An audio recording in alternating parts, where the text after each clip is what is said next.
ओम शांति। आजिर आमर एही विशेष आलोचना को समस्तंकु स्वागत। आज आम अक्टोबर 3, 2025 ब्रह्मकुमारी प्रातः मुरली उपरे गभीर भावे चर्चा करिबा। आउ आजिर मुरलीर मुख्य विषय होउछि एमिति कहिले नूतन सृष्टि और दीपावलीर महत्व। तर एई मुरलीर जो गभीर कथा सब अछि, जो रहस्य अछि, से सबु भल भावे बुझिबाकु हेले आमर एही आलोचनाटिकु पूरा सुनिबाकु पड़िबो। और हाँ, जदि एही भली ज्ञानपूर्ण मुरली आलोचना आउ अन्य किछि भल विषय वस्तु प्रतिदिन सुनिबाकु चाहंती ताहले ए चैनल को सब्सक्राइब करिबाकु भूलिबेनी। तेबे चलंतु आरंभ करिबा। मुरलीर सारारे गोटी बहुत सुंदर कथा अछि। मधुर संतान माने तुमे हेउछ सच्चा पतंग, जिउ माने वर्तमान शिखा उपरे निजकु समर्पण करुछ। दीपावली एही समर्पणर स्मारक अटे। ए जो पतंग शिखार उपमा दिया जाइछि, एटा बड़ा आकर्षणीय लागुछि। एहार गभीर अर्थ कौन होई पारे? ओम शांति। हाँ, यह वास्तवरे मुरलीर एक मूल आधार। देखंतु, एठारे शिखा बा ज्योति से होउछंती स्वयं परम पिता परमात्मा शिव। से तो ज्ञानर सागर, आलोकर उत्सव। आउ पतंग हेउछंती आमे समस्त आत्मा माने। जेमिति गोटे पतंग से दीपशिखा देखिले आउ निजको संभाली पारिनी, सीधा जाई ताड़ को आकर्षित हुए, निजको समर्पित दिए। ठीक सेमिति आमे आत्मा माने एबे से ही परम ज्योति परमात्मा शिवंक प्रति एते स्नेह एते प्रेम रे मग्न हे जिबा कथा, जेमिति कि आमे निजर सबु किछि, खास करी आम भितरे थिबा देह अभिमान जो मु पणिया अछि सेइटाकु सहजरे तांको उपरे समर्पण करिदबा। एइटा ही होउछि प्रकृत आत्मिक समर्पण। आउ जेउ दीपावली पर्व आमे बाहारे पालन करुछे, घरे दीप जाळुछे, ताहा वास्तवरे एही गभीर आत्मिक समर्पणर ही गोटे बाह्य स्मृति चिन्ह, गोटे स्मारकी। ओहो, माने एइटा खाली गोटे कविता परी उपमा नुहे। एइटा गोटे चालू रहिथिबा सचेतन प्रक्रिया, निज अहंकार को सेई परमात्मांग आलोकरे मिसे देवार प्रक्रिया। और बाहर दीपावली खाली सेई भीतर ज्योतिर प्रतिफलन। एकदम ठीक कहले। बाहर पालनटा से भीतर अवस्थार स्मृति मात्र। अच्छा, मुरली रे आउ गोटे प्रश्न भी अछि। बाबा निज संतान मानकु को विशेष खबर बा समाचार दियंती, एमती की खबर जहा दुनिया रे आउ केही देई परिबेनी? हाँ, बाबा आमको जो समाचार दियंती ताहा सारा सृष्टिर आदि मध्य अंत सहित जड़ित। से आम आत्मा मानंकु आमर पूरा कहानीटा सुनांती। आमे आत्मा माने केमिति आमर मूल घर माने परमधाम बा निर्वाण धाम, जहाकु शांतिधाम भी कहंती, सेठू एई सृष्टि रूपक नाटक मंचकु आसु, केते जन्म नेउ, को अवस्था देई जाऊ, एहार पूरा चित्र से दियंती। और ता सहित सबुठु बड़ कथा हैला निजे बाबा माने निराकार परमात्मा शिव केमिति आउ केतेबेले एई पतित सृष्टि रे आसंती, से गभीर रहस्य भी से खोलिके बुझांती। से निजर ठीक परिचय दियंती, तांकर मुख्य काम कोन ता जणंती, जेमिति कि एई पतित दुनिया को पावन करिबा, सत्ययुगी सुना दुनिया बा रामराज्य स्थापन करिबा, आउ आम संतान मानंकु माया बा पांच विकार रूपी रावण उपरे जिताइबा। एई जो सबु गभीर ज्ञान, एइटा ही से विशेष समाचार। एहाकु बुझिले जाई आम आत्मा रूपक ज्योति पुणी थेरे जागी उठे। पितांको परिचय आउ कर्तव्य विषय शुणिला परे मन को आसुछि जे से जो राज्य स्थापन करंती सेई राम राज्य आउ आजिर ए रावण राज्य भितरे प्रकृत फरकटा कौन? मुरली रे ए विषय कौन कुहा जाइछि आउ एइटा कौन को गोटे जगारे सीमित ना पूरा दुनियार कथा? हाँ, मुरली ए विषय बहुत स्पष्ट करिकी बुझाउछि। देखंतु रामराज्य हेउ कि रावण राज्य, दुईटा जाक सारा पृथ्वी रे व्याप्त। एटा को गोटे देश के अंचलर कथा नुहे। एबे जो युग चलीछि एइटा हेला रावण राज्य बा कली युग। एहार मुख्य चिन्ह कौन ना पृथ्वीर जनसंख्या एते बढ़ी जाइछि जे अरब रे पहुंचिलाणी। आउ मनीष आत्मा पतित हो जाइछि, माने काम, क्रोध, लोभ, मोह, अहंकार एई सबु विकारर बसरे अछि। चारियाडे खाली दुख आउ अशांति। आउ अन्यपटे हेला रामराज्य, जहाकु सत्ययुग बा स्वर्ग भी कुहा जाए। सेतेबेले पूरा पृथ्वी रे गोटिए राज्य, गोटिए धर्म, गोटिए भाषा थाए। जनसंख्या बहुत कम, प्राय 9 लाख भली। आउ सबुठु बड़ कथा, मनुष्य आत्मा पूरा निर्विकारी, देवी देवता परी। सेतेबेले प्रकृति भी सतप्रधान थाए, ମୁରଲୀ କହୁଛି ସେତେବେଳେ ଏମିତିକି ପୃଥିବୀ, ଆକାଶ, ସୂର୍ଯ୍ୟ, ଚନ୍ଦ୍ର ଏସବୁ ପାଞ୍ଚ ତତ୍ତ୍ୱ ବି ଆମ ଅଧୀନରେ, ଆମ ସେବାରେ ଥାଏ। ପରିବେଶ ଏକଦମ ସୁଖମୟ। ତାହେଲେ ରାବଣ ରାଜ୍ୟ ମାନେ ଖାଲି କୌଣସି ପୁରୁଣା କାହାଣୀ ନୁହେଁ, ବରଂ ଏଇଟା ହେଉଛି ଏବେକାର ବିକାରଗ୍ରସ୍ତ ଦୁନିଆର ଅବସ୍ଥା, ଆଉ ରାମରାଜ୍ୟ ହେଉଛି ସେଇ ପବିତ୍ର ଭବିଷ୍ୟତ ଯାହା ପାଇଁ ଏ ଜ୍ଞାନ ମାର୍ଗରେ ଚାଲିବାକୁ ହେଉଛି। ହଁ, ଏଇଟା ହିଁ ମୁଖ୍ୟ ବୁଝିବା କଥା। ଦଶହରାରେ ଯୋଉ ରାବଣକୁ ପୋଡ଼ାଯାଏ, ସେଇଟା ତ ଗୋଟେ ସୀମିତ, ଗୋଟେ ପ୍ରତୀକାତ୍ମକ ପ୍ରଥା। ମୁଖ୍ୟତଃ ଭାରତରେ ହିଁ ଏହା ଦେଖାଯାଏ। ଲୋକେ କାହାଣୀ ଶୁଣିଛନ୍ତି ଯେ ରାବଣ ଲଙ୍କାରେ ଥିଲା, ସୀତାଙ୍କୁ ନେଇଗଲା ଇତ୍ୟାଦି। କିନ୍ତୁ ବାବାଙ୍କ ଦୃଷ୍ଟିରେ ଏସବୁ ସୀମିତ କଥା। ବାସ୍ତବରେ ରାବଣମାନେ ଯୋଉ ପାଞ୍ଚ ବିକାର, ତାର ରାଜ୍ୟ ଏବେ ସାରା ଦୁନିଆରେ ଅଛି, କୋଉ ଗୋଟେ ଲଙ୍କା ଦ୍ୱୀପରେ ନୁହେଁ। ଆଉ ସେମିତି ରାମରାଜ୍ୟ ଏବେ କୋଉଠି ବି ନାହିଁ, ସେଟା ଆଗକୁ ସ୍ଥାପନ ହବ। ଏହି ପ୍ରସଙ୍ଗରେ ଆଉ ଗୋଟେ କଥା, ସେ ଯୋଉ ଗୀତ ତୁମେ ମାତା ତୁମେ ପିତା, ମୁରଲୀରେ କୁହାଯାଇଛି ଯେ ଗୀତର ଆରମ୍ଭ ତ ଠିକ୍ ଅଛି, କିନ୍ତୁ ଶେଷରେ ଯୋଉ ଭକ୍ତି ମାର୍ଗର କଥା ଅଛି, ଯେମିତି ମୁଁ ତୁମ ପାଦର ଧୂଳି, ସେଇଟା ଠିକ୍ ନୁହେଁ। ଏମିତି କାହିଁକି କୁହାଗଲା? ଏଇଟା ତ ପିତାଙ୍କୁ ସମ୍ମାନ ଦେବାର ଗୋଟେ ପ୍ରଚଳିତ ଢଙ୍ଗ। ହଁ, ପ୍ରଚଳିତ ଢଙ୍ଗ ହୋଇପାରେ, କିନ୍ତୁ ବାବା ଆମକୁ ଠିକ୍ ଜ୍ଞାନ ଦେଉଛନ୍ତି। ଦେଖନ୍ତୁ, ବାସ୍ତବରେ କୌଣସି ସନ୍ତାନ କ'ଣ ନିଜ ବାପାର ପାଦର ଧୂଳି ସହ ସମାନ ହେବ? ନା, ଏଇଟା ଗୋଟେ ଭାବନାତ୍ମକ କଥା ଯାହା ଭକ୍ତି ମାର୍ଗରେ ଚଳି ଆସିଛି। ପରମ ପିତା ପରମାତ୍ମା ଆମକୁ ଏଇ ଭୁଲ ଧାରଣାରୁ ବାହାର କରୁଛନ୍ତି। ସେ ଆମକୁ ଆମର ପ୍ରକୃତ ସ୍ଥିତି କ'ଣ ତାହା ଚିହ୍ନାଉଛନ୍ତି। ଆମେ ଆତ୍ମାମାନେ ହେଲୁ ତାଙ୍କର ସନ୍ତାନ। ଆମେ ବି ତ ସେଇ ପରମଧାମ ବା ନିର୍ବାଣ ଧାମର ବାସୀ, ଯୋଉଠି ପିତା ରହନ୍ତି। ତେଣୁ ସେ ଆମକୁ ସନ୍ତାନ ଭାବରେ ଦେଖନ୍ତି, ଉତ୍ତରାଧିକାରୀ ଭାବରେ ଦେଖନ୍ତି, ପାଦର ଧୂଳି ବୋଲି ନୁହେଁ। ସେ ଆମକୁ ସ୍ୱାଭିମାନ ଶିଖାଉଛନ୍ତି, ଦିନହୀନ ହେବାକୁ ନୁହେଁ। ଏଇଟା ବହୁତ ଗୁରୁତ୍ୱପୂର୍ଣ୍ଣ କଥା। ସମ୍ମାନର ପ୍ରକୃତ ଅର୍ଥ ବୁଝିବା ଦରକାର। ଆଚ୍ଛା, ଏବେ ପୁଣି ଦଶହରା ଆଉ ଦୀପାବଳି କଥାକୁ ଆସିବା। ଯଦି ଦଶହରାର ରାବଣପୋଡ଼ାଟା ଗୋଟେ ସୀମିତ ପ୍ରଥା, ତାହେଲେ ତାପରେ ଯୋଉ ଦୀପାବଳି ଆସେ, ତାର ଗଭୀର ଆଧ୍ୟାତ୍ମିକ ରହସ୍ୟ କ'ଣ? କାହିଁକି ଏଇଟା ଏତେ ମହତ୍ତ୍ୱପୂର୍ଣ୍ଣ? ଏହାର ରହସ୍ୟ ବହୁତ ଗଭୀର। ବାବା ବୁଝାଉଛନ୍ତି ଯେ ପ୍ରକୃତ ଦୀପାବଳି ହେଉଛି ସତ୍ୟଯୁଗରେ ଦେବୀ ଦେବତାମାନଙ୍କର ରାଜ୍ୟାଭିଷେକର ସ୍ମାରକୀ।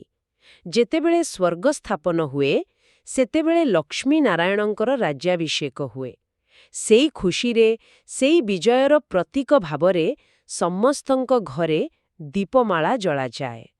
କିନ୍ତୁ ଏଇଟା ଖାଲି ବାହାରର ଦୀପ ନୁହେଁ, ଏହାର ଭିତର କଥା ହେଲା, ସେତେବେଳେ ସବୁ ଆତ୍ମାର ବୁଦ୍ଧି ରୂପକ ଦୀପ ଜ୍ଞାନରେ ପୁରା ଆଲୋକିତ ଥାଏ। ସମସ୍ତଙ୍କର ଆତ୍ମଜ୍ୟୋତି ଜାଗି ଉଠିଥାଏ। କିନ୍ତୁ ଏବେ ଏଇ କଳିଯୁଗର ଶେଷ ସମୟରେ ପ୍ରାୟ ସବୁ ମଣିଷ ଆତ୍ମାଙ୍କର ସେଇ ଆତ୍ମଜ୍ୟୋତି ଲିଭିଯାଇଛି କି ମଳିନ ହୋଇଯାଇଛି। ଚାରିଆଡ଼େ ଅଜ୍ଞାନତାର ଘନ ଅନ୍ଧକାର। ମୁରଲୀରେ ଏହାକୁ ଭକ୍ତିମାର୍ଗର ଅନ୍ଧକାର ବୋଲି ବି କୁହାଯାଇଛି। କାରଣ ଏତେ ଭକ୍ତି କରି, ଏତେ ଶାସ୍ତ୍ର ପଢ଼ିବି ତ ଆତ୍ମାର ପ୍ରକୃତ ସ୍ଥିତି ଆଉ ପରମାତ୍ମାଙ୍କର ଠିକ୍ ପରିଚୟ ମିଳିଲାନି। ତେଣୁ ଏବେ ଯୋଉ ଦୀପାବଳି ପାଳନ ହେଉଛି, ଦୀପ ଜଳୁଛି, ଘର ସଫା ହେଉଛି, ଲକ୍ଷ୍ମୀଙ୍କୁ ଡକାଯାଉଛି, ପୂଜା କରାଯାଉଛି, ଏସବୁ ଖାଲି ବାହାରର ଆଡମ୍ବର ଆଉ ଭକ୍ତିମାର୍ଗର ପ୍ରଥା। ଏଇଟା ସେଇ ସତ୍ୟଯୁଗର ପ୍ରକୃତ ଦୀପାବଳିର ଗୋଟେ ନକଲ ମାତ୍ର। ପ୍ରକୃତ ଦଶହରା ତ ଏବେ ହବ, ଯେତେବେଳେ ଏଇ ପୁରୁଣା ଦୁଃଖ ଦୁନିଆର ମହାପରିବର୍ତ୍ତନ ବା ଅସୀମିତ ବିନାଶ ହେବ। ଆଉ ତାପରେ ପିତା ଶିବ ଆସି ନିଜ ଜ୍ଞାନ ଦ୍ୱାରା ଆମ ସମସ୍ତ ଆତ୍ମାଙ୍କର ବୁଦ୍ଧି ରୂପକ ଦୀପକୁ ପୁଣି ଥରେ ଜଗେଇବେ। ସେତେବେଳେ ଯୋଉ ଆତ୍ମିକ ଆଲୋକ ବ୍ୟାପିବ, ସେଇଟା ହିଁ ହବ ପ୍ରକୃତ ଅସୀମିତ ଦୀପାବଳି। ତାହେଲେ ଏହି ପ୍ରକୃତ ଦୀପାବଳି ପାଳିବାକୁ ହେଲେ ଆମକୁ ସେଇ ସଚ୍ଚା ପତଙ୍ଗ ହେବାକୁ ପଡ଼ିବ, ଯାହା ଆମେ ଆରମ୍ଭରୁ କହୁଥିଲେ। ପୁଣି ସେଇ ପତଙ୍ଗ ଆଉ ଶିଖାର ଉଦାହରଣକୁ ଫେରିବା। ଏଇଟାକୁ ସଚ୍ଚା ପ୍ରେମ ଆଉ ସମର୍ପଣ ସହିତ କେମିତି ଯୋଡ଼ାଯାଇଛି, ଆଉ ଏଟା ଭକ୍ତି ମାର୍ଗର ପ୍ରେମଠୁ କେମିତି ଅଲଗା? ହଁ, ଏଇଟା ବହୁତ ଗୁରୁତ୍ୱପୂର୍ଣ୍ଣ ପ୍ରଶ୍ନ। ଦେଖନ୍ତୁ, ଭକ୍ତି ମାର୍ଗରେ କ'ଣ ହୁଏ? ସେଠି ଅନେକ ପ୍ରକାରର ପ୍ରେମୀ ବା ଭକ୍ତ ଥାଆନ୍ତି, ଆଉ ସେମାନଙ୍କ ପାଇଁ ଅନେକ ପ୍ରକାରର ପ୍ରିୟତମ ବା ଇଷ୍ଟ ଦେବତା ବି ଥାଆନ୍ତି। କିଏ ହନୁମାନଙ୍କୁ ମାନନ୍ତି, କିଏ ଦେବୀଙ୍କୁ, କିଏ ଶିବଙ୍କୁ, କିଏ କୃଷ୍ଣଙ୍କୁ, କିଏ ରାମଙ୍କୁ। ସେମାନେ ନିଜ ନିଜ ଇଷ୍ଟଙ୍କ ମୂର୍ତ୍ତି ଗଢ଼ନ୍ତି, ପୂଜା କରନ୍ତି, ଭଲ ପାଆନ୍ତି, କିନ୍ତୁ ପରେ ପୁଣି ସେଇ ମୂର୍ତ୍ତିକୁ ନେଇ ବିସର୍ଜନ ବି କରିଦିଅନ୍ତି। ମାନେ ସେଠି ପ୍ରେମ ଆଉ ପ୍ରିୟତମ ସ୍ଥିର ନୁହନ୍ତି, ଆଉ ପ୍ରେମ ବି ବାଣ୍ଟି ହେଇଯାଏ। କିନ୍ତୁ ଏଠି ଏ ଜ୍ଞାନ ମାର୍ଗରେ, ଯାହା ସଙ୍ଗମ ଯୁଗରେ ମିଳୁଛି, କଥାଟା ପୁରା ଅଲଗା। ଏଠି କେବଳ ଜଣେ ହିଁ ପ୍ରିୟତମ ବା ମହବୁବ ଅଛନ୍ତି। ସେ ହେଉଛନ୍ତି ନିରାକାର ପରମପିତା ପରମାତ୍ମା ଶିବ, ଆଉ ବାକି ସମସ୍ତ ଆତ୍ମାମାନେ, ଆମେ ସମସ୍ତେ ହେଉଛୁ ତାଙ୍କର ପ୍ରେମୀ ବା ଆଶିକ। ଏଇଟା କିଛି ଶରୀରର କି ଦୁନିଆର ପ୍ରେମ ନୁହେଁ। ଏଇଟା ହେଉଛି ଆତ୍ମାର ପରମାତ୍ମାଙ୍କୁ ପ୍ରତି ନିଃସ୍ୱାର୍ଥପର ଏକଦମ ଏକନିଷ୍ଠ ପ୍ରେମ। ଏଇ ପ୍ରେମରେ ଆତ୍ମା ଏତେ ମଗ୍ନ ହେଇଯାଏ ଯେ ସେ ନିଜର ସବୁକିଛି, ନିଜର ଦେହ ଅଭିମାନ, ନିଜର ପୁରୁଣା ସଂସ୍କାର, ନିଜର ବିକାର, ସବୁକିଛି ସେଇ ଜଣେ ପ୍ରିୟତମଙ୍କ ଉପରେ ନିଜ ଇଚ୍ଛାରେ ସମର୍ପଣ କରିଦିଏ, ବଳିହାର କରିଦିଏ, ଏବଂ ତାଙ୍କୁ ହିଁ ମନେ ପକାଏ, ତାଙ୍କରି କହିବା ମତେ ଚାଲେ। ଏଇଟା ହିଁ ହେଉଛି ସଚ୍ଚା ବଳିଦାନ, ସଚ୍ଚା ସମର୍ପଣ। ଏଇଟା ନିଜକୁ ନିଆଁରେ ଜାଳିଦେବା ପରି ବଳିଦାନ ନୁହେଁ, ବରଂ ନିଜର ଖରାପ ସ୍ୱଭାବ ସଂସ୍କାରକୁ ଜ୍ଞାନରୂପକ ନିଆଁରେ ପୋଡ଼ିଦେବା। ଆଚ୍ଛା, ଏହି ସମର୍ପଣ ଆଉ ଜ୍ଞାନ ଦ୍ୱାରା ଆମେ କେମିତି ତ୍ରିକାଳଦର୍ଶୀ ଆଉ ସଦର୍ଶନ ଚକ୍ରଧାରୀ ହଉ, ଏ ବିଷୟରେ ଟିକେ ବେଶୀ ବୁଝେଇ କହିବେ କି? ଏ ଶବ୍ଦଗୁଡ଼ିକ ବହୁତ ଶକ୍ତିଶାଳୀ ଲାଗୁଛି। ନିଶ୍ଚୟ, ଏଗୁଡ଼ିକ ଖାଲି ଶବ୍ଦ ନୁହେଁ। ବାସ୍ତବରେ ଏଗୁଡ଼ିକ ଆତ୍ମାର ସବୁଠୁ ଉଚ୍ଚ ସ୍ଥିତିର ପରିଚୟ। ତ୍ରିକାଳଦର୍ଶୀର ଅର୍ଥ ହେଲା ଯିଏ ତିନି କାଳକୁ ଦେଖିପାରେ ବା ଜାଣିପାରେ। କୋଉ ତିନି କାଳ?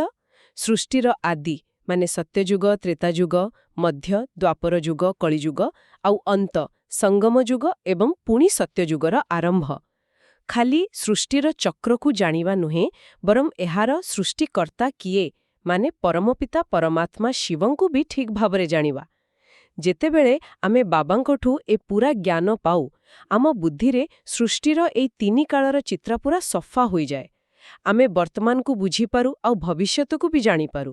ସେହିପରି ସ୍ୱଦର୍ଶନ ଚକ୍ରଧାରୀର ଅର୍ଥ ହେଲା ଯିଏ ନିଜର ସ୍ୱ ମାନେ ଆତ୍ମାର ଦର୍ଶନ କରେ ଆଉ ତାର 84 ଜନ୍ମର ପୁରା ଚକ୍ରକୁ ବୁଝିପାରେ। ଆମେ ଆତ୍ମା କିଏ, କୋଉଠୁ ଆସିଛୁ, କେମିତି 84 ଜନ୍ମ ନେଇ ଏ ପୁରା ନାଟକରେ ପାଠ କରୁଛୁ, ଆଉ ପୁଣି କେମିତି ନିଜ ଘରକୁ ଫେରିଯିବୁ, ଏଇ ପୁରା ଯାତ୍ରାଟାକୁ ବୁଝିବା ହିଁ ହେଲା ସ୍ୱଦର୍ଶନ ଚକ୍ର ଧାରଣ କରିବା। ଆଉ ଏଇ ଦୁଇଟା ମହାନ ଉପାଧି, ତ୍ରିକାଳଦର୍ଶୀ ଏବଂ ସ୍ୱଦର୍ଶନ ଚକ୍ରଧାରୀ, ଏଇଟା କେବଳ ଏଇ ସଙ୍ଗମ ଯୁଗରେ ବାବାଙ୍କ ଦ୍ୱାରା ସ୍ଥାପିତ ମୁଖ ବଂଶାବଳୀ ବ୍ରାହ୍ମଣ ସନ୍ତାନମାନେ ହିଁ ପିତା ପରମାତ୍ମାଙ୍କଠୁ ବରଦାନ ପରି ପାଆନ୍ତି। ଆଉ କେହି ଏ ଜ୍ଞାନ ଦେଇପାରିବେନି। ଏମିତିକି ଶିବ ବାବା ନିଜେ ବି ଯେତେବେଳେ ଏ ସାକାର ଶରୀରରେ ଆସି ଜ୍ଞାନ ଦିଅନ୍ତି, ସେ ବି ତ୍ରିକାଳଦର୍ଶୀ ଆଉ ସ୍ୱଦର୍ଶନ ଚକ୍ରଧାରୀ ଅଟନ୍ତି। କାରଣ ସୃଷ୍ଟିର ସବୁ ଜ୍ଞାନ ତ ତାଙ୍କ ପାଖରେ ଅଛି, ତେଣୁ ସେ ଆମକୁ ବି ସେମିତି କରିପାରନ୍ତି। ମନେ ରଖିବାକୁ ହେବ, ଏଇଟା କିଛି ଶରୀରର ଗହଣା ନୁହେଁ, ଏଇଟା ଆତ୍ମାର ଭିତରର ସ୍ଥିତି ଆଉ ଜ୍ଞାନର ଉପାଧି। ଏ ଜ୍ଞାନ ତ ନିଶ୍ଚୟ ବହୁତ ଗଭୀର ଆଉ ଶକ୍ତିଶାଳୀ। କିନ୍ତୁ ଏହାକୁ ଧାରଣ କରିବା, ମାନେ ନିଜ ଜୀବନରେ ଆପଣେଇବା, କ'ଣ ସମସ୍ତଙ୍କ ପାଇଁ ସହଜ? ଅନେକ ସମୟରେ ଦେଖାଯାଏ ଲୋକେ ଶୁଣିଲା ବେଳେ ତ ବହୁତ ପ୍ରଭାବିତ ହୁଅନ୍ତି, କିନ୍ତୁ ପରେ ପୁଣି ଦୁନିଆଦାରୀରେ ହଜିଯାଆନ୍ତି। ଏମିତି କାହିଁକି ହୁଏ? ହଁ, ଆପଣଙ୍କ କଥାଟା ଏକଦମ ବାସ୍ତବିକ। ଏଇଟା ସତ ଯେ ସମସ୍ତେ ଏ ଜ୍ଞାନକୁ ସମାନ ଭାବରେ କିମ୍ବା ସହଜରେ ଧାରଣ କରିପାରନ୍ତି ନାହିଁ। ମୁରଲୀରେ ବି ଏକଥା ସ୍ପଷ୍ଟ କୁହାଯାଇଛି। କିଛି ଲୋକ ଏ ଜ୍ଞାନ ଶୁଣି ବହୁତ ଖୁସି ହୁଅନ୍ତି। ତାଙ୍କୁ ଲାଗେ ଯେ ଏଇଟା ହିଁ ସତ। ସେମାନେ କହନ୍ତି, ବାଃ, ଏ ତ ବହୁତ ଭଲ ଜ୍ଞାନ। ଏମିତି ଜ୍ଞାନ କୋଉଠି ଶୁଣି ନଥିଲୁ। ଏମିତିକି ନିୟମିତ ଆସିବେ, ପୁରୁଷାର୍ଥ କରିବେ ବୋଲି କଥା ବି ଦିଅନ୍ତି। କିନ୍ତୁ ଦୁର୍ଭାଗ୍ୟ କଥା, ଯେମିତି ସେମାନେ ଏ ଈଶ୍ୱରୀୟ ପରିବେଶରୁ ବାହାରକୁ ଯାଆନ୍ତି, ପୁଣି ନିଜର ସଂସାର, କାମଦାମ, ପରିବାର, ସମାଜର ବାତାବରଣରେ ମିଶିଯାଆନ୍ତି, ସେତେବେଳେ ଏ ଜ୍ଞାନର କଥା ଧୀରେ ଧୀରେ ଭୁଲିଯାଆନ୍ତି। ଏଇଟା ଠିକ୍ ସେମିତି ଯେମିତି ମା ଗର୍ଭରେ ଥିଲାବେଳେ ପିଲା କୁଆଡ଼େ ବାହାରକୁ ଆସି ଭଲ କାମ କରିବା, କିଛି ଭୁଲ କରିବନି ବୋଲି ପ୍ରତିଜ୍ଞା କରେ। କିନ୍ତୁ ଜନ୍ମ ହେଲା ପରେ ସଂସାରର ମାୟାରେ ପଡ଼ି ସବୁ ଭୁଲିଯାଏ। ଏହାର ମୁଖ୍ୟ କାରଣ ହେଲା ମାୟା ବା ପାଞ୍ଚ ବିକାରର ପ୍ରଭାବ ଏବେ ବି ବହୁତ ବେଶୀ। ବର୍ଷ ବର୍ଷ ଧରି ଆମେ ତ ଏଇ ମାୟାର ବନ୍ଧନରେ ବାନ୍ଧି ହେଇ ରହିଛୁ। ତେଣୁ ଏଥିରୁ ବାହାରିବା ପାଇଁ ଲଗାତାର ଚେଷ୍ଟା ଆଉ ଈଶ୍ୱରୀୟ ସ୍ମୃତି ଦରକାର। ତଥାପି ଏକଥା ବି ସତ, ଯିଏ ଥରେ ଏ ଜ୍ଞାନର ଗୋଟେ ବୁନ୍ଦା ବି ଚାଖିଛି, ତା ଉପରେ କିଛି ନା କିଛି ପ୍ରଭାବ ନିଶ୍ଚୟ ରହେ, ସଂସ୍କାର ଜମା ହୋଇଯାଏ। ଏଇ ଜ୍ଞାନର ଗଛ ଧୀରେ ଧୀରେ ବଢ଼ିବ ଆଉ ସମୟ ଆସିଲେ ସମସ୍ତଙ୍କୁ ନିଜ ଆଡ଼କୁ ଟାଣିବ। ଯେମିତି ଗରୁଡ଼ ପୁରାଣରେ ନରକର ଭୟ ଦେଖେ ଲୋକଙ୍କୁ ପାପରୁ ଦୂରେଇ ରଖିବାକୁ ଚେଷ୍ଟା କରାଯାଏ, କିନ୍ତୁ ବାବା ଆମକୁ ଭୟ ଦେଖାନ୍ତି ନାହିଁ। ସେ ଆମକୁ ପ୍ରେମରେ ବୁଝାନ୍ତି ଆଉ ଏହି କଳିଯୁଗୀ ବିଷ ନଦୀରୁ ସୁରକ୍ଷିତ ଭାବେ ବାହାର କରି ସତ୍ୟଯୁଗୀ କ୍ଷୀରସାଗରକୁ ସୁଖ ଶାନ୍ତିର ଦୁନିଆକୁ ନେଇଯିବେ ବୋଲି କଥା ଦିଅନ୍ତି। ଆଚ୍ଛା, ଏଇ ପ୍ରସଙ୍ଗରେ ଶିବ ଜୟନ୍ତୀ ବା ଶିବରାତ୍ରିର ପ୍ରକୃତ ମହତ୍ତ୍ୱଟା କ'ଣ? ଯଦି ବାବା ଏତେ ବଡ଼ କାମ କରୁଛନ୍ତି, ତାହେଲେ ତାଙ୍କ ଆଶୀର୍ବାଦ ଦିନର ମହତ୍ତ୍ୱ କାହିଁକି ସେତେଟା ପାଳନ କରାଯାଏନି? ଏଟା ବାସ୍ତବରେ ଗୋଟେ ଦୁଃଖର କଥା। ଯଦି ଲୋକମାନେ ପ୍ରକୃତିରେ ଜାଣନ୍ତେ ଯେ ନିଜେ ସୃଷ୍ଟିକର୍ତ୍ତା ପରମପିତା ପରମାତ୍ମା ଶିବ ହିଁ ସବୁ ଆତ୍ମାଙ୍କୁ ଦୁଃଖରୁ ମୁକ୍ତି ଆଉ ସୁଖ ଶାନ୍ତିରେ ଜୀବନ ମୁକ୍ତିର ସବୁଠୁ ବଡ଼ ଉତ୍ତରାଧିକାର ଦେବା ପାଇଁ ଏଇ ପତିତ ପୃଥିବୀରେ ଆସନ୍ତି, ତାହେଲେ ସାରା ଦୁନିଆରେ ଏଇ ଦିନଟାକୁ ସବୁଠୁ ବଡ଼ ପର୍ବ ଭାବରେ ବହୁତ ଧୁମଧାମରେ ପାଳନ କରାଯାନ୍ତା। କାରଣ ଶିବ ବାବା ହିଁ ଏକମାତ୍ର ମୁକ୍ତିଦାତା, ସଦ୍ଗତିଦାତା ଆଉ ପ୍ରକୃତ ରାସ୍ତା ଦେଖାଇବା ବାଲା ଗାଇଡ୍। ସେ ହିଁ ଆସି ସବୁ ଧର୍ମର ଆତ୍ମାମାନଙ୍କୁ ନିଜ ନିଜ ଘରକୁ ଫେରେଇ ନିଅନ୍ତି। ଆଉ ସବୁଠୁ ଗର୍ବର କଥା ହେଲା, ତାଙ୍କର ଏ ଯୋଉ ଦିବ୍ୟ ଅବତରଣ ବା ଜନ୍ମ, ଏଇଟା ଭାରତ ମାଟିରେ ହିଁ ହୁଏ। ତେଣୁ ଭାରତ ହେଉଛି ପୁରା ଦୁନିଆର ସବୁଠି ବଡ଼ ତୀର୍ଥସ୍ଥାନ, କାରଣ ଏଠି ନିଜେ ଭଗବାନ ଆସି ପାଦ ଦିଅନ୍ତି। କିନ୍ତୁ ବଡ଼ ବିଡ଼ମ୍ବନା, ତାଙ୍କର ଠିକ୍ ପରିଚୟ ଆଉ କାମ ବିଷୟରେ ଲୋକେ ଜାଣିନାହାନ୍ତି ବୋଲି ତାଙ୍କ ଜୟନ୍ତୀକୁ ସେତିକି ଗୁରୁତ୍ୱ ଦିଅନ୍ତି ନାହିଁ ବୋଲି। ଏମିତିକି ଏଇ ଦିନଟା ସରକାରୀ ଛୁଟି ବି ହୁଏନି, ଯେତେବେଳେ କି ଭାରତ ହିଁ ସେଇ ପୁଣ୍ୟଭୂମି, ଧର୍ମଭୂମି, ଯୋଉଠି ବାବା ଆସି ପୁଣି ଥରେ ସ୍ୱର୍ଗ ସ୍ଥାପନ କରନ୍ତି। ହଁ, ଏକଥା ନିଶ୍ଚୟ ଚିନ୍ତା କରିବା କଥା। ତେବେ ଏଇ ଯୋଉ ମହାନ କାମ ଚାଲିଛି, ଏଇ ସଙ୍ଗମ ଯୁଗରେ ଆମେ ଯେଉଁମାନେ ନିଜକୁ ବାବାଙ୍କର ସନ୍ତାନ, ବ୍ରାହ୍ମଣ ବୋଲି କହୁଛୁ, ଆମର ମୁଖ୍ୟ କର୍ତ୍ତବ୍ୟ କ'ଣ ହେବା କଥା? କେମିତି ଆମେ ଏଇ ଦୁନିଆ ବଦଳିବା କାମରେ ସାହାଯ୍ୟ କରିପାରିବା? ଦେଖନ୍ତୁ, ଆମର ପ୍ରଥମ ଆଉ ସବୁଠୁ ଗୁରୁତ୍ୱପୂର୍ଣ୍ଣ କର୍ତ୍ତବ୍ୟ ହେଲା ପିତା ପରମାତ୍ମାଙ୍କୁ ଠିକ୍ ଭାବରେ ଚିହ୍ନିବା ଆଉ ତାଙ୍କୁ ଲଗାତାର ମନେ ପକେଇବା। କାରଣ ସ୍ମୃତିରୁ ହିଁ ଆମକୁ ଆତ୍ମିକ ଶକ୍ତି ମିଳେ, ଯାହାଦ୍ୱାରା ଆମେ ବିକାର ଉପରେ ଜିତିପାରିବା ଆଉ ପବିତ୍ର ହୋଇପାରିବା। ଦ୍ୱିତୀୟ କର୍ତ୍ତବ୍ୟ ହେଲା ନିଜର ତନ, ମନ, ଧନକୁ ଏହି ଈଶ୍ୱରୀୟ ସେବା ବା ବିଶ୍ୱ କଲ୍ୟାଣ କାମରେ ସଫଳ କରିବା। ତନ ଦ୍ୱାରା ସେବା, ମନ ଦ୍ୱାରା ସବୁବେଳେ ଭଲ ଭାବନା, ଶୁଭ କାମନା ରଖିବା ଆଉ ଯେତିକି ସମ୍ଭବ ଧନ ଦ୍ୱାରା ବି ଏ କାମରେ ସାହାଯ୍ୟ କରିବା। ତୃତୀୟ କଥା ହେଲା ଆମ ମୁହଁରୁ ସବୁବେଳେ ବେକାର କଥା, ପରଚର୍ଚ୍ଚା, ନିନ୍ଦା ବଦଳରେ ଜ୍ଞାନରତ୍ନ ହିଁ ବାହାରିବା ଦରକାର। ମୁରଳୀରେ କୁହାଯାଇଛି ରୂପ ଆଉ ବସନ୍ତ ହୋଇ ସେବା କରିବା। ରୂପ ମାନେ ଆମ ଚେହେରାରେ ସବୁବେଳେ ଈଶ୍ୱରୀୟ ଖୁସି ଆଉ ଆକର୍ଷଣ ରହୁ, ଯାହା ଅନ୍ୟମାନଙ୍କୁ ଟାଣିବ। ଆଉ ବସନ୍ତ ମାନେ ଜ୍ଞାନର ବସନ୍ତ ଋତୁ ପରି ନିଜ ଜ୍ଞାନ ଦ୍ୱାରା, ଭଲ ବ୍ୟବହାର ଦ୍ୱାରା ଅନ୍ୟମାନଙ୍କୁ ତାଜା କରିବା, ସେମାନଙ୍କର ଦୁଃଖ କମ୍ କରିବା। ସେବା ପାଇଁ ସବୁବେଳେ ଉତ୍ସାହିତ ରହିବା। ଏହା ଛଡ଼ା ଏ ଜ୍ଞାନକୁ ଆହୁରି ଲୋକଙ୍କ ପାଖରେ ପହଞ୍ଚେଇବା ପାଇଁ ବି ଯୋଜନା କରିବା ଦରକାର। ଯେମିତିକି ବହୁତ ସୁନ୍ଦର ଆଉ ସହଜରେ ବୁଝି ହେଉଥିବା ଚିତ୍ର ତିଆରି କରିବା। ଲୋକ ବାହାରିବେ ଯେଉଁମାନେ ଏ କାମର ମହତ୍ତ୍ୱ ବୁଝି ସାହାଯ୍ୟ କରିବେ ଆଉ ଆମ ସେବା କେନ୍ଦ୍ର, ଭଣ୍ଡାରା ସବୁ ଭରିଦେବେ। ମୂଳ କଥା ହେଲା ନିଜ ବୁଦ୍ଧିକୁ ସବୁବେଳେ ସଫା ରଖି, ଜ୍ଞାନ ଆଉ ଯୋଗ ବଳରେ ନିଜକୁ ଶକ୍ତିଶାଳୀ କରି ଏହି ପୁରୁଣା ଦୁନିଆକୁ ନୂଆ ସ୍ୱର୍ଗ କରିବାର ମହାନ କାମରେ ବାବାଙ୍କର ସାହାଯ୍ୟକାରୀ ହେବାର ଅଧିକାରୀ ହେବା। ବାଃ, ବହୁତ ସୁନ୍ଦର ଭାବରେ ବୁଝେଇଲେ। ତାହେଲେ ଆଜିର ମୁରଲୀରୁ ଯଦି ଦୁଇଟା ମୁଖ୍ୟ କଥା ବାଛିବା, ଯାହାକୁ ଆମେ ନିଜ ଜୀବନରେ ଧାରଣ କରିବା ପାଇଁ ଚେଷ୍ଟା କରିବା, ସେଗୁଡ଼ିକ କ'ଣ ହେବ? ଟିକେ ସଂକ୍ଷେପରେ କହିଲେ? ହଁ, ମୁଖ୍ୟ ସାର ଭାବରେ ଦୁଇଟି କଥା ଉପରେ ବେଶୀ ଜୋର ଦିଆଯାଇଛି। ପ୍ରଥମ କଥା ହେଲା ରୂପ ଓ ବସନ୍ତ ହୋଇ ମୁହଁରୁ ସବୁବେଳେ ଜ୍ଞାନରତ୍ନ ହିଁ ବାହାର କରିବା। ମାନେ ଆମ ଚେହେରାରୁ ଖୁସି ଜଣାପଡ଼ୁ ଆଉ ଆମ କଥାରୁ ଜ୍ଞାନ ମିଳୁ। ସେବା ପାଇଁ ସବୁବେଳେ ଉତ୍ସାହିତ ରହିବା, କେବେ ବି ଅଳସୁଆମୀ ନ କରିବା। ନିଜେ ପିତାଙ୍କୁ ମନେ ପକେଇ ଅନ୍ୟମାନଙ୍କୁ ବି ମନେ ପକେଇବାକୁ କହିବା। ଏଇଟା ଗୋଟେ ଦିବ୍ୟ କାମ, ଯାହା ଆଉ କେହି କରିପାରୁ ନାହାନ୍ତି। ଆଉ ଦ୍ୱିତୀୟ କଥା ହେଲା ସଚ୍ଚା ପ୍ରେମୀ ହୋଇ, ମାନେ ଆତ୍ମା ରୂପରେ ନିଜକୁ ସେଇ ଜଣେ ପ୍ରିୟତମ ପରମାତ୍ମା ଶିବଙ୍କ ଉପରେ ପୂରାପୂରି ସମର୍ପଣ କରିବା। ଅର୍ଥାତ୍ ନିଜର ଦେହ ଅଭିମାନ, ବିକାର ଏସବୁକୁ ତାଙ୍କ ଉପରେ ବଳିହାର କରିଦେବା। ଏଇଟା ହିଁ ହେଉଛି ସତ ଦୀପାବଳି ପାଳନ କରିବା, କାରଣ ଏମିତି କଲେ ଯାଇ ଆମ ଆତ୍ମାର ଜ୍ୟୋତି ଜାଗିବ। ଏଇ ମୁଖ୍ୟ ସାର ସହିତ ମୁରଳୀର ଶେଷରେ ବରଦାନ, ସ୍ଲୋଗନ ଆଉ ଅବ୍ୟକ୍ତ ଇସାରା ବି ଥାଏ। ଆଜିର ମୁରଳୀରେ ସେଗୁଡ଼ିକ କ'ଣ ଅଛି? ହଁ, ଏଗୁଡ଼ାକ ଆମ ପୁରୁଷାର୍ଥ ପାଇଁ ବହୁତ ଜରୁରୀ। ଆଜିର ବରଦାନ ହେଉଛି ସର୍ବଶକ୍ତିର ପୂର୍ଣ୍ଣ ଷ୍ଟକ୍ ଦ୍ୱାରା ବିଶ୍ୱ ମହାରାଜା ପଦ ପ୍ରାପ୍ତ କର। ଏହାର ମାନେ ହେଲା ଯୋଉ ଆତ୍ମା ଆଗକୁ ଯାଇ ବିଶ୍ୱ ମହାରାଜା ବା ମହାରାଣୀ ହେବ, ସେ ଖାଲି ନିଜ ପାଇଁ ବା ନିଜର ଛୋଟ ଛୋଟ ଅସୁବିଧା ପାର କରିବା ପାଇଁ ଚେଷ୍ଟା କରିବନି। ତା ପାଖରେ ପରମାତ୍ମାଙ୍କଠୁ ମିଳିଥିବା ସବୁ ଶକ୍ତିର, ଯେମିତି ଜ୍ଞାନ, ଯୋଗ, ଧାରଣା, ସେବା, ସହନଶୀଳତା ଆଦି ପୁରା ଷ୍ଟକ୍ ବା ଭଣ୍ଡାର ରହିବ। ତାର ପ୍ରତି ସେକେଣ୍ଡ, ପ୍ରତି ଭାବନା, ଶରୀରର ଶକ୍ତି, ମନର ଶକ୍ତି, ଧନ, ସମୟ ଆଉ ଏମିତିକି ପ୍ରତି ନିଶ୍ୱାସ ସବୁକିଛି ଖାଲି ନିଜ ପାଇଁ ନୁହେଁ, ବରଂ ସାରା ଦୁନିଆର ଭଲ ପାଇଁ ଲାଗିବ। ଏମିତି ଉଦାର ଆଉ ମହାନ ଆତ୍ମା ହିଁ ବିଶ୍ୱ ମହାରାଜା ପଦ ପାଇପାରିବ। ସ୍ଲୋଗାନଟି ହେଉଛି, ଗୋଟିଏ ବି ଦୁର୍ବଳତା ଅନେକ ବିଶେଷତାକୁ ସମାପ୍ତ କରିଦିଏ, ତେଣୁ ସର୍ବଦୁର୍ବଳତାକୁ ତ୍ୟାଗ କର। ମାନେ, ଆମ ଭିତରେ ଯେତେ ଭଲ ଗୁଣ ଥାଉ ନା କାହିଁକି, ଯଦି ଗୋଟିଏ ବି ଛୋଟ ଦୁର୍ବଳତା ବା ଖରାପ ଗୁଣ ରହିଯାଏ, ସେଇଟା ଆମର ସବୁ ଭଲ ଗୁଣକୁ ଘୋଡ଼େଇ ଦେଇପାରେ। ତେଣୁ ଆମକୁ ସଚେତନ ହୋଇ ନିଜର ସବୁ ଛୋଟ ବଡ଼ ଦୁର୍ବଳତାକୁ ଚିହ୍ନି ତାକୁ ଶେଷ କରିବାକୁ ପଡ଼ିବ। ଆଉ ଅବ୍ୟକ୍ତ ଇଶାରା ହେଉଛି ମନ ଦ୍ୱାରା ମନସା ସେବା। ଯୋଗ ଶକ୍ତିର ପ୍ରୟୋଗ ନିଜ ଉପରେ ଓ ଅନ୍ୟମାନଙ୍କ ଉପରେ କର। ଏହାର ଅର୍ଥ ହେଲା, ଆମେ ଖାଲି କଥାରେ ବା କାମରେ ସେବା ନୁହେଁ, ବରଂ ମନ ଦ୍ୱାରା ବି ବହୁତ ଶକ୍ତିଶାଳୀ ସେବା କରିପାରିବା। ଆମେ ଯୋଉଠି ବି ଥାଉ, ନିଜ ମନରେ ଶୁଦ୍ଧ, ଶକ୍ତିଶାଳୀ ସଂକଳ୍ପ କରି, ଭଲ ଭାବନା ଓ ଶୁଭକାମନା ରଖି ନିଜର ଉଚ୍ଚ ଆତ୍ମିକ ଦୃଷ୍ଟି ଆଉ ଶକ୍ତିଶାଳୀ କମ୍ପନ ବା ଭାଇବ୍ରେସନ ଦ୍ୱାରା ଅନେକ ଦୁଃଖୀ, ଅଶାନ୍ତ ଆତ୍ମାଙ୍କର ସେବା କରିପାରିବା।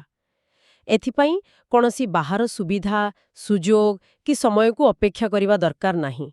କେବଳ ଆମକୁ ନିଜ ମନକୁ ଏକାଗ୍ର କରି ଲାଇଟ୍ ହାଉସ୍ ମାନେ ଜ୍ଞାନର ଆଲୋକ ଦେବାବାଲା ଓ ମାଇଟ୍ ହାଉସ୍ ମାନେ ଶକ୍ତି ଦେବାବାଲା ପରି ସ୍ଥିତିରେ ରହିବାକୁ ପଡ଼ିବ।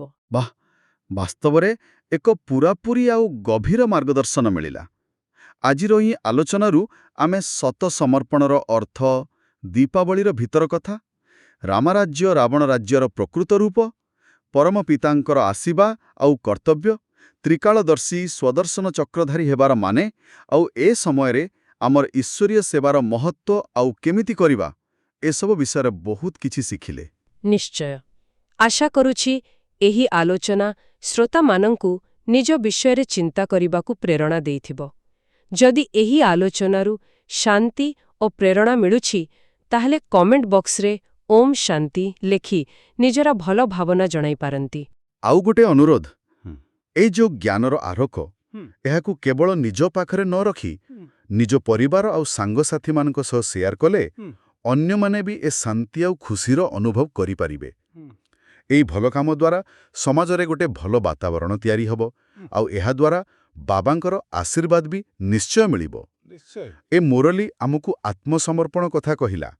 ତାହେଲେ ଦିନସାରା କାମ ଭିତରେ କୋଉ ଛୋଟ ମୁଁପଣ ବା ଦେହ ଅଭିମାନକୁ ଆମେ ଜାଣିଶୁଣି ସେଇ ପରମ ଜ୍ୟୋତିରେ ସମର୍ପଣ କରିପାରିବା, ତାହା ଭାବିବାର କଥା ନୁହେଁ କି? ଏହି ବିଚାର ସହିତ ଆଜିର ଆଲୋଚନାକୁ ଏଇଠି ଶେଷ କରୁଛୁ। ଓମ୍ ଶାନ୍ତି। ଓମ୍ ଶାନ୍ତି। ଆପଣ ଶୁଣୁଛନ୍ତି ରେଡିଓ ତୋଷାଳୀ, ଆମ ମାଟିର ସ୍ୱର।